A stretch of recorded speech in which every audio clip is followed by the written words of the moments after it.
The morning Gerald Mercer turned 58, he woke to find his wife's side of the bed cold. Nothing unusual there. Elaine had been waking before dawn for months now, a new habit she'd explained away with vague references to menopause and insomnia. But today, their anniversary, the emptiness felt different, heavier somehow. He found her in the kitchen, already dressed in the cream-colored blazer he'd given her last Christmas, makeup perfect at 6:15 a.m. Not cooking breakfast as she might have once done on a special day, but sitting at their oak table, hands wrapped around a mug of coffee gone cold, staring at nothing. 22 years today, Gerald said, reaching for the coffee pot. Remember that little chapel in Carmel? You were worried it might rain. Elaine didn't look up. We need to talk, Gerald. The coffee pot froze midway to his cup, suspended in the morning light streaming through windows they'd installed together during the renovation of '09.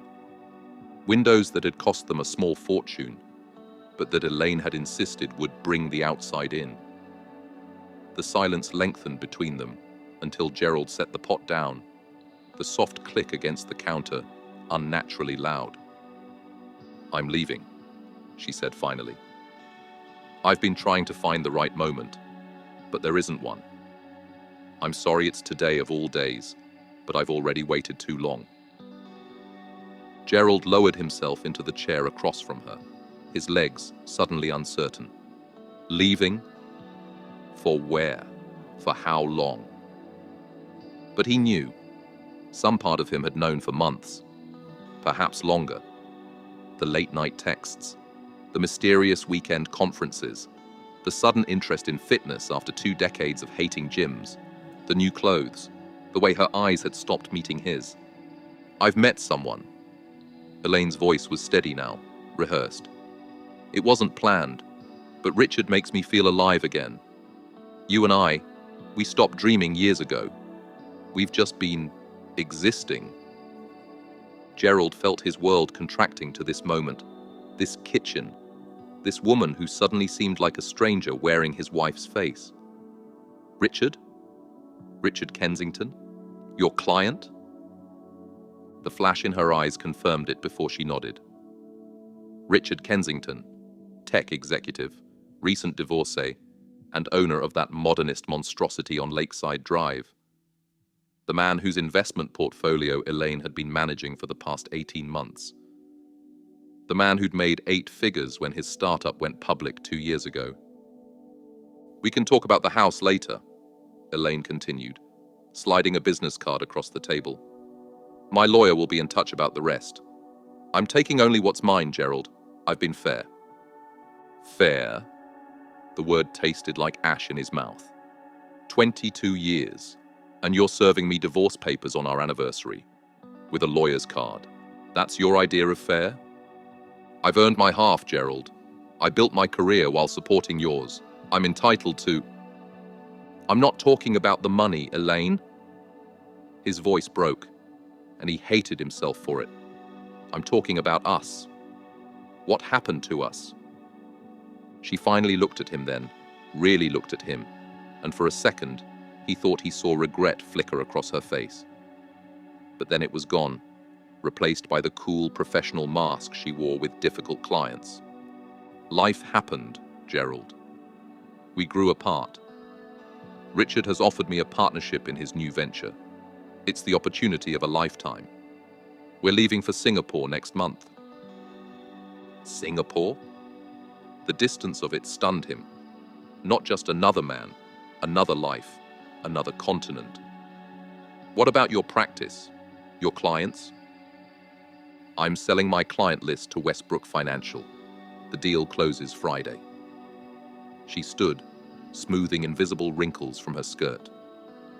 I didn't make this decision lightly, but at 53 I realized I might have one more chance at something extraordinary.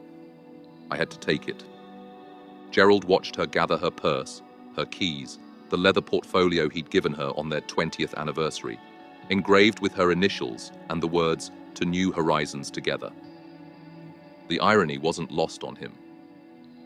I'll be staying at Richard's until the paperwork is finalized. Take care of yourself, Gerald. You always were good at that. And then she was gone, the front door closing with a soft click that belied the detonation it represented. Gerald sat unmoving as morning light filled the kitchen, illuminating the life they'd built together. The copper pots hanging above the island, the collection of beach glass in the window, the framed photo from their trip to Santorini 5 years ago.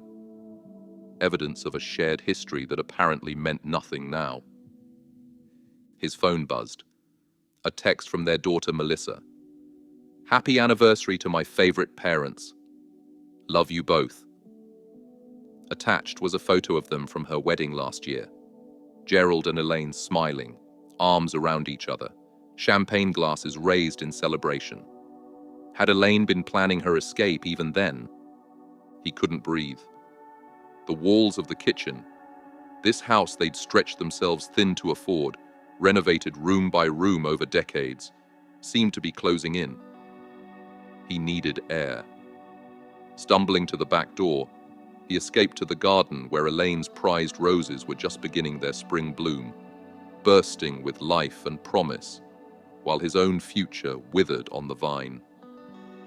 By noon, Gerald had called in sick to the architectural firm where he'd worked for 26 years, cancelled his lunch meeting with a potential client, and poured himself a whiskey he couldn't bring himself to drink. The shock had worn off enough for him to start taking inventory of the situation. Their finances were intertwined in ways he hadn't considered in years. The house was in both their names, bought when property values were at their peak before the 2008 crash. Their retirement accounts, his 401k from the firm, her IRA and personal investments, had always been separate but planned as a unified strategy for their future, a future that no longer existed. Gerald dragged himself to his home office and booted up the family computer. He needed to understand exactly where he stood. As an architect specializing in sustainable commercial spaces, he'd made a comfortable living, but nothing like Elaine's income as a financial advisor to high-net-worth clients.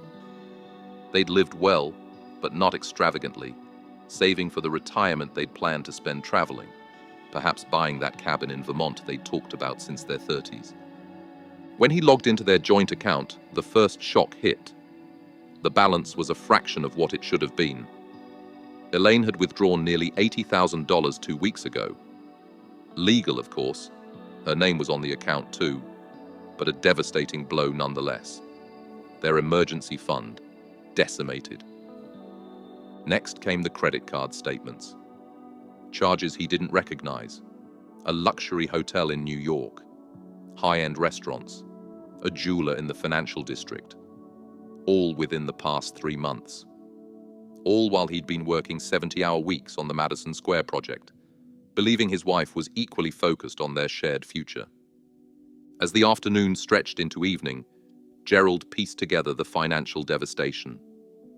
Elaine had been methodically extracting herself from their life for months, quietly liquidating her portion of their assets while maintaining the facade of their marriage. She'd been careful, strategic, exactly as she counseled her clients to be. Protect your interests, maximize returns, cut losses. He was a loss to be cut. His phone rang. Melissa. He let it go to voicemail, unable to find words to explain to his daughter that the anniversary she was celebrating was now a memorial to something dead and gone. How could he tell her that her mother had left, that the family she thought solid as bedrock had fractured beyond repair? The whiskey no longer seemed like such a bad idea. As sunset painted the walls of his living room in shades of amber and gold, Gerald raised the glass in a bitter toast. "To new horizons," he murmured, the words burning like the alcohol that followed them down. 3 weeks later, Gerald sat across from Harrison Wells, his financial advisor of 15 years and one of the few friends who hadn't awkwardly disappeared since news of Elaine's departure had spread through their social circle. "It's not as bad as it could be," Harrison said, sliding a printout across his desk. "Elaine's lawyer is aggressive but not unreasonable. You keep the house, but you'll need to buy her out of her equity. She takes her retirement accounts. You keep yours.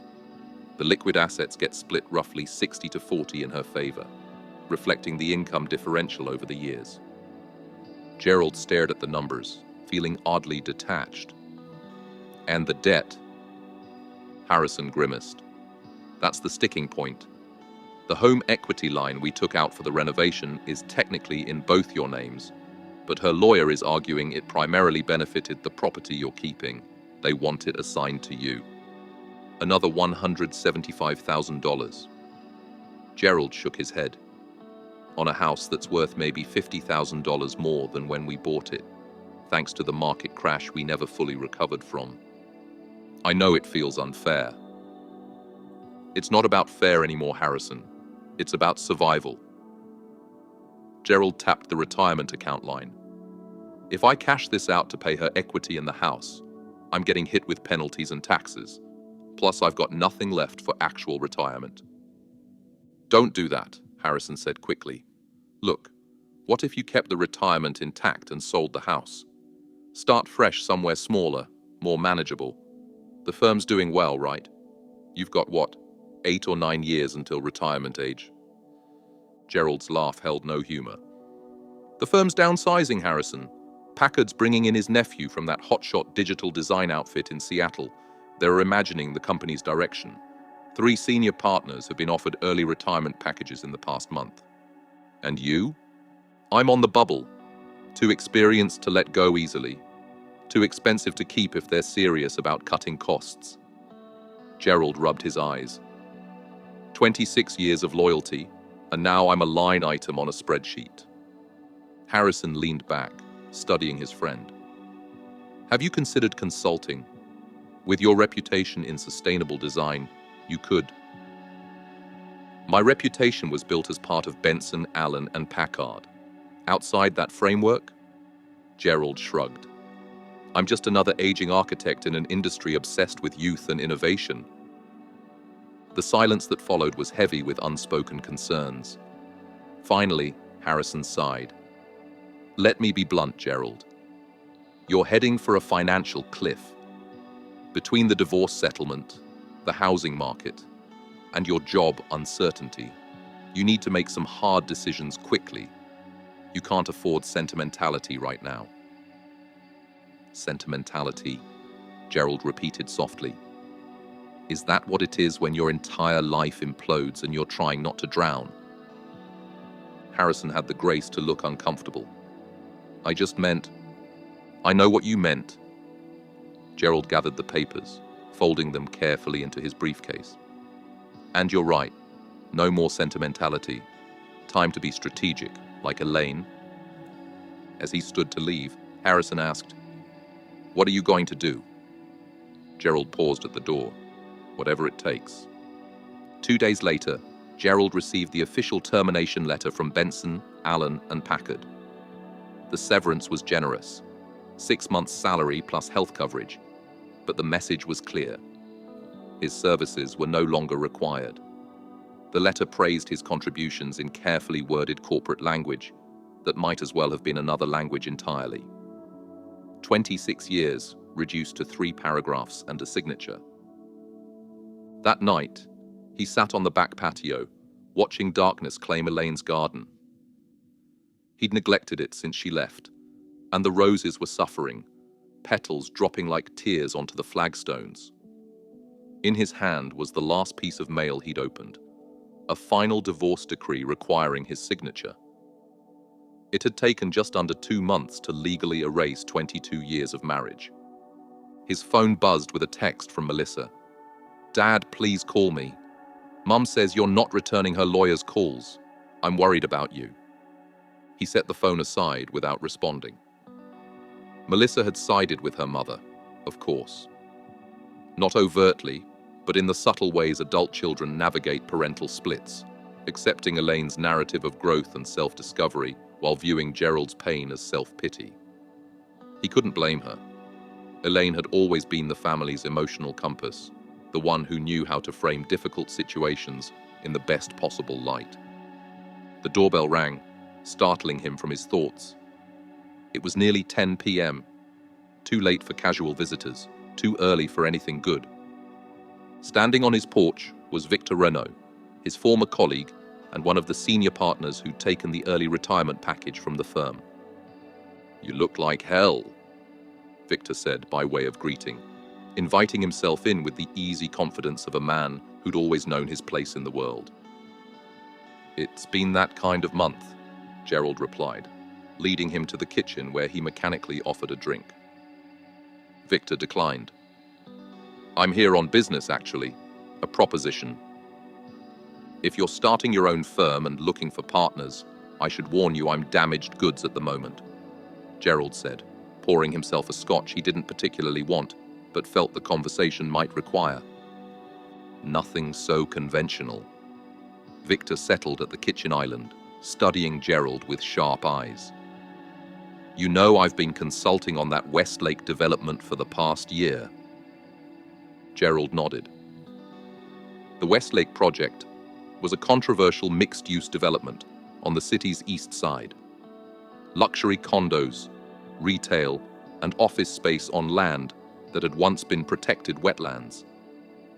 The kind of project that went against everything Gerald had built his career advocating against. They're looking for someone to step in as project lead.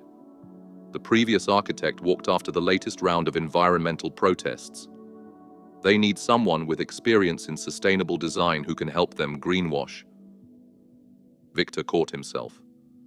"Sorry, enhance the ecological integration of the project. You're offering me a job helping developers destroy protected habitat while pretending to care about sustainability."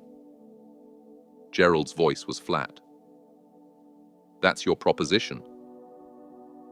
"I'm offering you a lifeline," Victor countered, leaning forward. 3 years of guaranteed work at twice what Packard was paying you. Full benefits, performance bonuses if you hit construction milestones, enough to solve your immediate financial problems and rebuild your retirement fund. Gerald stared into his glass. "How do you know about my financial problems?" Victor's smile was thin.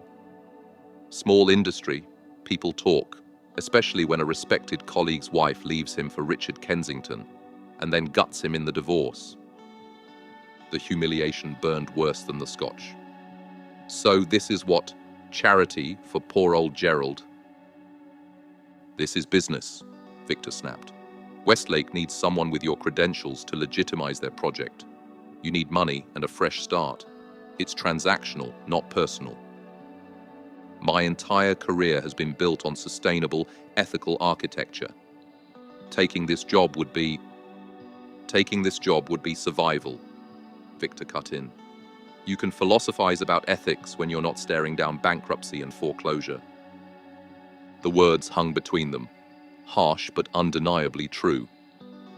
Gerald had run the numbers obsessively since receiving the termination letter. Without immediate income, he had perhaps 8 months before financial collapse. Less if the housing market took another downturn and he couldn't sell the house for what he needed. "Think about it," Victor said, sliding a business card across the counter. "Call me by Friday if you're interested. After that, they're moving on to other candidates." After Victor left, Gerald sat in the dark kitchen for a long time, turning the card over in his fingers. The choice before him was stark. Compromise the professional principles he'd built his life around, or face financial ruin. Neither option felt survivable. Yet as dawn broke over the horizon, illuminating Elaine's neglected roses one by one, Gerald reached for his phone. Survival first. Principles would have to wait. 6 months into the Westlake project, Gerald barely recognized himself. The face in his bathroom mirror each morning belonged to someone else. Someone harder, colder, more calculating. The dark shadows beneath his eyes spoke of nights spent revising plans to meet impossible deadlines, of compromises that cut deeper than he'd anticipated. The money, however, was exactly as promised. His bank account had recovered from Elaine's strategic withdrawals. The house, still unsold in a sluggish market, was no longer at risk of foreclosure. He'd even managed to start rebuilding his decimated retirement fund with aggressive contributions. Financial survival, it turned out, had a price beyond dollars. Each day at the massive Westlake construction site, watching heavy machinery tear into land that had once been home to countless species, Gerald felt pieces of himself crumbling away like the soil beneath the excavator's treads. "We need to push back on these latest changes," he told Margot Chen, the project manager assigned by Westlake Development Group. They stood at the edge of what would eventually become an underground parking structure, watching workers pour concrete over what had once been a natural watershed. The environmental impact assessment clearly stated this area needs additional remediation before. "The EIA is a guideline, not gospel," Margot interrupted, not looking up from her tablet. "We've got county approval for the modified timeline. The remediation can happen concurrently with Phase 2 construction." "That's not how remediation works," Gerald insisted. "We're talking about permanent damage to the water table if—" "What we're talking about," Margot said sharply, finally meeting his eyes, "is staying on schedule. The investors tour the site next week, and they need to see progress, not half-finished excavation pits. Your job is to make this project look good on paper and in person. The environmental concerns have been addressed to the county's satisfaction." The unspoken message was clear. Stop asking questions. Do your job. Remember why you're here. That evening, as Gerald sat alone in his too-large house reviewing the latest project modifications, his phone buzzed with a text from an unfamiliar number. When he opened it, his blood ran cold. It was a photo of Elaine and Richard Kensington, tanned and smiling on what appeared to be a yacht, Singapore's distinctive skyline visible in the background. Below it, a simple message. "Thought you might like to see how we're doing. Celebrating Richard's latest acquisition, a sustainable architecture firm specializing in Asian markets. Life moves in funny circles, doesn't it?" He double quote. The casual cruelty of it, sending such an image months after their divorce was finalized, struck Gerald like a physical blow. Not content with taking his past, Elaine was now taunting him with her glittering new future, one that mockingly paralleled the career he'd once been proud of. He nearly threw the phone across the room, but stopped himself. Instead, he took a screenshot and sent it to Melissa with a simple question. "Did you know your mother was sending me things like this?" Melissa's response came quickly. "She told me she was reaching out to you about some old investment papers. I'm sorry, Dad. I'll talk to her." Sorry. Everyone was so sorry these days. Sorry about the divorce. Sorry about the job. Sorry about the compromises. Yet the world kept turning, indifferent to all those apologies. Gerald set the phone aside and returned to the Westlake plans, making the requested modifications that would further accelerate the project timeline at the expense of proper environmental safeguards. As he worked, a strange calm settled over him. Not acceptance, but something colder and more deliberate. If this was what survival looked like in this new reality, then he would survive, and more than survive. He would rebuild, not just financially, but completely. And when he did, there would be no need for anyone's pity or apologies, least of all Elaine's. The investors' tour of the Westlake site went better than anyone expected. Gerald, drawing on decades of presentation experience, charmed the group of international financiers with his vision of a harmonious integration of urban development and environmental stewardship. The very phrases made him feel hollow inside, but he delivered them with conviction born of necessity. One investor in particular, Hiroshi Tanaka of the Tokyo-based Meridian Group, seemed especially interested in Gerald's background. "Your portfolio is impressive," Tanaka said, as they stood on what would become the project's centerpiece. A rooftop garden, with views of both the city skyline and the remaining wetlands beyond. "Particularly your early work. The Eastside Community Center was revolutionary for its time." Gerald felt a twinge of pride despite himself. The community center had been his first major project after making partner at Benson, Allen and Packard.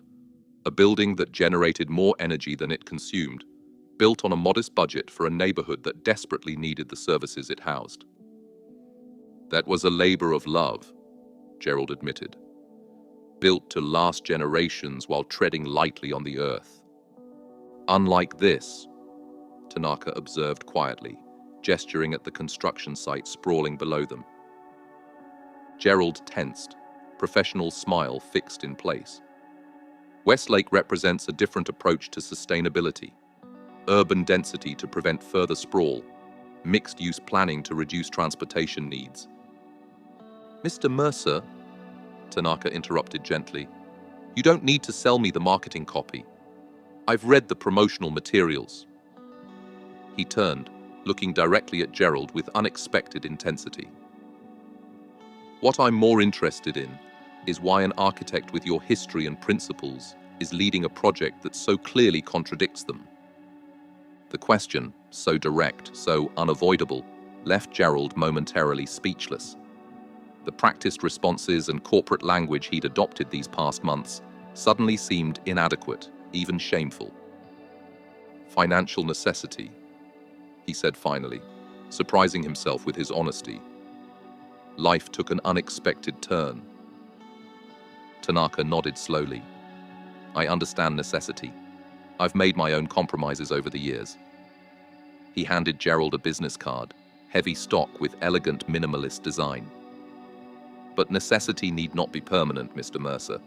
When you're ready to return to work that aligns with your true vision, contact me. Meridian is expanding our sustainable development division, and we value architects who understand both the moral and practical imperatives of responsible design. Before Gerald could respond, Margot was ushering the group toward the next demonstration area, and the moment was gone.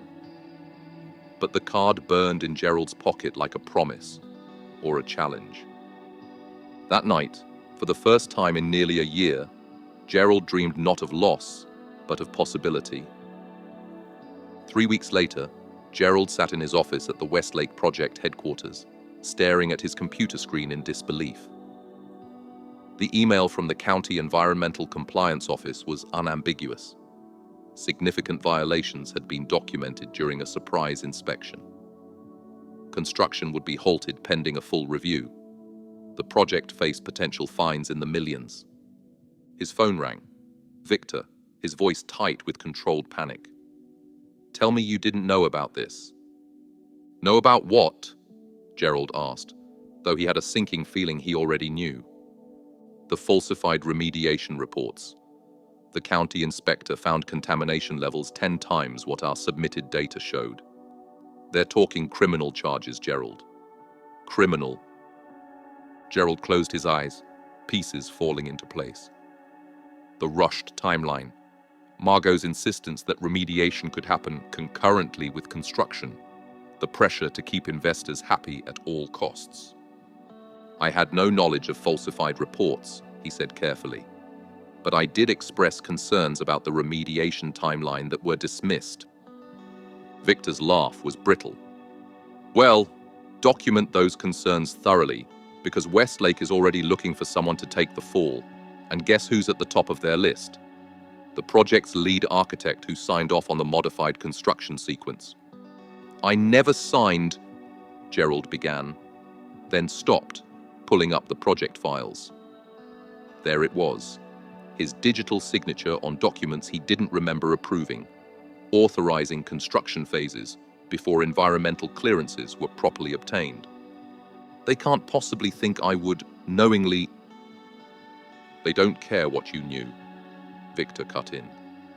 They need a scapegoat with credibility in the sustainable design world.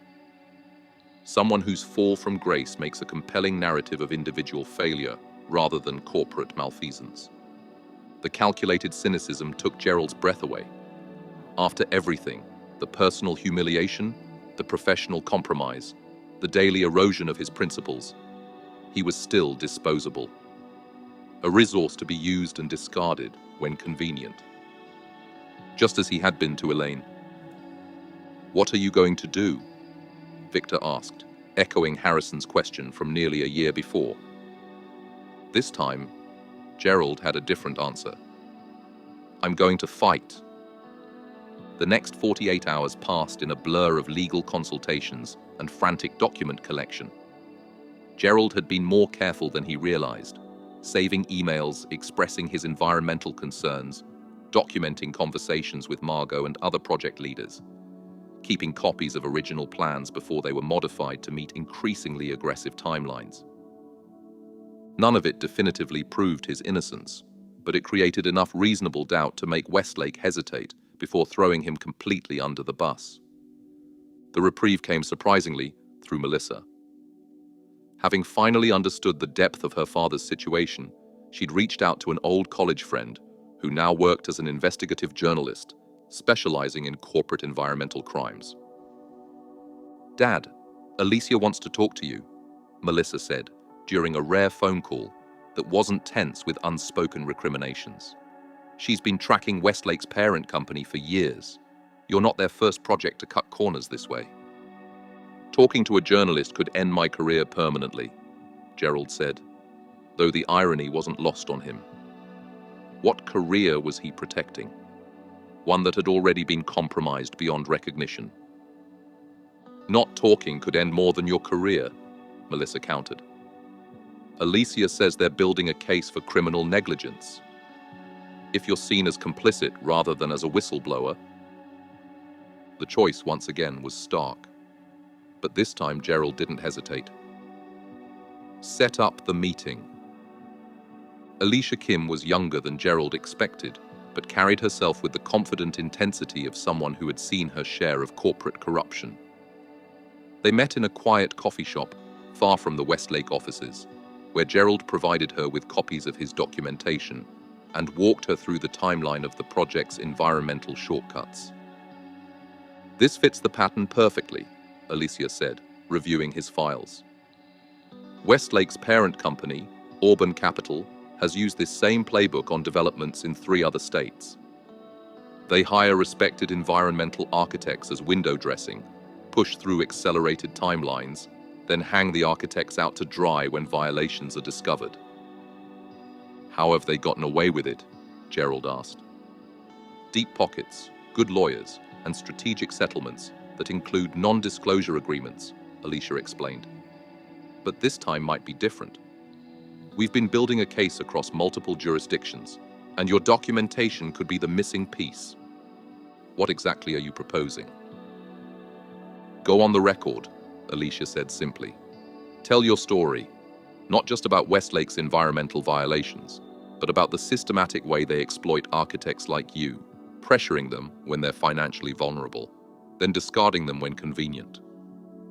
Gerald considered the implications. "You're asking me to publicly admit I compromised my professional principles for money. I'm asking you to tell the truth about a predatory system that forces good people into impossible choices," Alicia corrected. "Your story isn't unique, Mr. Mercer, but your willingness to speak out could be uniquely powerful." As Gerald weighed his options, his phone buzzed with an email notification. It was from Hiroshi Tanaka of Meridian Group. "Mr. Mercer, I've been following the Westlake situation with interest. My offer stands, regardless of the outcome. Sometimes the path back to our principles requires a detour through difficult terrain." In that moment, something crystallized for Gerald, a clarity he hadn't felt since before Elaine left, perhaps even longer.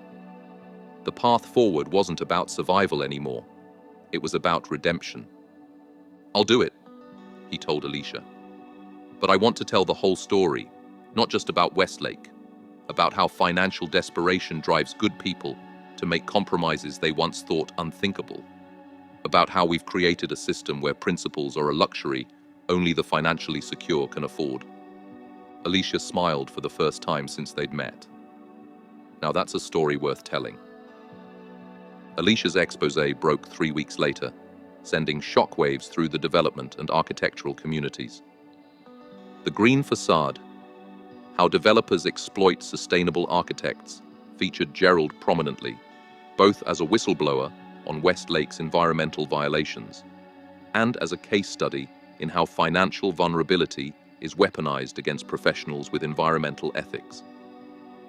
The immediate fallout was both better and worse than Gerald had anticipated. Auburn Capital, Westlake's parent company, announced an internal investigation while publicly denouncing Gerald as a disgruntled employee attempting to shift blame. Several former colleagues distanced themselves, unwilling to be associated with the growing scandal. But there were unexpected allies as well. 3 other architects came forward with similar stories about Auburn's tactics. Environmental groups rallied to Gerald's defense, praising his courage in speaking out despite personal risk. And most surprisingly, several of Gerald's former clients reached out, expressing support and even offering project consultations. The day after the story broke, Gerald received another text from Elaine, the first since her cruel yacht photo months earlier. Saw the article. Quite a gamble. Hope it pays off better than our marriage did. He deleted it without responding. Her opinion, her life, no longer factored into his decisions. Instead, he called Hiroshi Tanaka, who answered on the first ring. "Mr. Mercer, I was hoping to hear from you." "Your email mentioned an offer," Gerald said, surprising himself with his directness. "Does it still stand, given recent developments?" "It does," Tanaka replied without hesitation. "In fact, I find your actions commendable. Meridian Group has built its reputation on ethical development. We value integrity above expediency. Even when that integrity comes with considerable baggage." "Especially then," Tanaka said. "We're opening a North American sustainable design office in Vancouver. We need someone with both technical expertise and moral courage to lead it. Someone who understands the true cost of compromise." Vancouver. A fresh start in a city renowned for its commitment to green building practices, leading a team dedicated to the principles Gerald had nearly abandoned in his desperation. "I would need a few weeks to settle matters here," Gerald said, already mentally cataloguing what would be required to uproot his life. The house would need to be sold. Not ideal in the current market, but necessary. The legal issues with Westlake would need to be addressed, though Alicia had connected him with an environmental law firm willing to represent him pro bono. "Take the time you need," Tanaka said. "This position was created with you in mind, Mr. Mercer. It will wait." After the call, Gerald walked through the house that had become both prison and sanctuary during the worst year of his life. The space felt different now, charged with possibility rather than loss. For the first time since Elaine's departure, he could envision a future not defined by what had been taken from him, but by what he might yet create. That evening he called Melissa. "I'm moving to Vancouver," he said when she answered. "Meridian Group has offered me a position leading their North American Sustainable Design Division." There was a pause, then, "Dad, that's amazing. When?" "As soon as I can settle things here. Sell the house, deal with the legal aftermath of the article." Another pause, longer this time. "Mom called me after the article came out. She was not kind about your choices." Gerald felt a familiar pang, but it was duller now, more distant. "And what do you think about my choices?" "I think," Melissa's voice caught slightly, "I think you're finally becoming the father I remember from when I was little. The one who taught me that doing the right thing matters more than doing the easy thing." The words struck him with unexpected force, opening something that had been tightly closed within him for too long. "I lost my way for a while there." "We all did," Melissa said softly. "But you found your way back. That's what matters." 18 months later, Gerald stood in his Vancouver office, reviewing plans for Meridian's latest project, a mixed-income residential development incorporating cutting-edge sustainability features while preserving urban wetlands. The design had already won preliminary praise from both environmental groups and housing advocates, a balance Gerald had once thought impossible in today's development climate. A knock at his door drew his attention from the plans. His assistant, Maya, entered with an envelope. This came by courier, marked personal. Gerald thanked her, opening the envelope after she left. Inside was a newspaper clipping from a Singapore business journal. The headline read, "Kensington Ventures declares bankruptcy amid fraud allegations. Founder and CEO faces potential criminal charges." The article detailed how Richard Kensington had been running an elaborate investment scheme, using new investor funds to pay returns to earlier investors while siphoning millions for personal use. When the market turned and new investments dried up, the house of cards had collapsed spectacularly. Included with the clipping was a handwritten note on expensive stationery. "Gerald, thought you should know. I've lost everything. Richard's assets are frozen, including our accounts. The penthouse, the cars, everything is being seized. I was blindsided just like you were. Life is strange that way. Elaine." Gerald read the note twice, searching for the expected emotions, vindication perhaps, or schadenfreude. Instead, he felt a surprising wash of pity, tempered by the realization that Elaine's current situation mirrored his own from 2 years ago. Betrayed, financially devastated, forced to rebuild from ruins. He set the note aside and returned to his project plans. Unlike Elaine, who had abandoned their shared life in pursuit of wealth and status, Gerald had found his way back to what truly mattered. Work with purpose, relationships with integrity, a life aligned with his values. His phone buzzed with a text from Melissa. "Flight lands at 4 p.m. tomorrow. Can't wait to see the new place and hear about the project." Gerald smiled, tapping out a quick reply. His daughter had visited twice since his move to Vancouver, their relationship healing as they both found their footing in this new reality. She was bringing her fiancé this time, a decision that felt significant, an acknowledgement that Gerald's new life was worth witnessing, worth sharing. As sunset painted his office in shades of gold and amber, so like that kitchen on the morning Elaine had left, Gerald found himself grateful for the journey, however painful. At 59, he had lost a marriage but reclaimed his purpose. He had weathered financial devastation and emerged not just solvent, but successful on his own terms. Most importantly, he had rediscovered the man he'd always wanted to be, someone his daughter could admire, someone he himself could respect. The irony wasn't lost on him that Elaine now faced the same devastating betrayal and financial collapse she had once inflicted. But unlike her, he wouldn't be sending gloating messages or reminders of her failure. Some cycles were meant to be broken. Gerald gathered his things, switching off his office light as he prepared to head home. Not to an empty house filled with ghosts of a shared past, but to the modern apartment overlooking the harbor, where he'd begun to build something new. Something entirely his own. Life delivers its hardest lessons when we're least prepared to learn them. I was 58 when my wife of 22 years left me for a wealthier man, taking not just my heart, but my financial security and my sense of self-worth. I lost everything, or so I thought. What I've learned through rebuilding my life is this: financial independence isn't just about money in the bank. It's about creating a life where your sense of value isn't tied to someone else's assessment of your worth. It's about making choices aligned with your deepest principles, even when those choices come with sacrifice. The hardest financial lesson of my life wasn't about investments or retirement planning. It was about the danger of intertwining your financial identity so completely with another person that when they leave, they take your financial confidence with them. Build your life on a foundation you control. Save independently.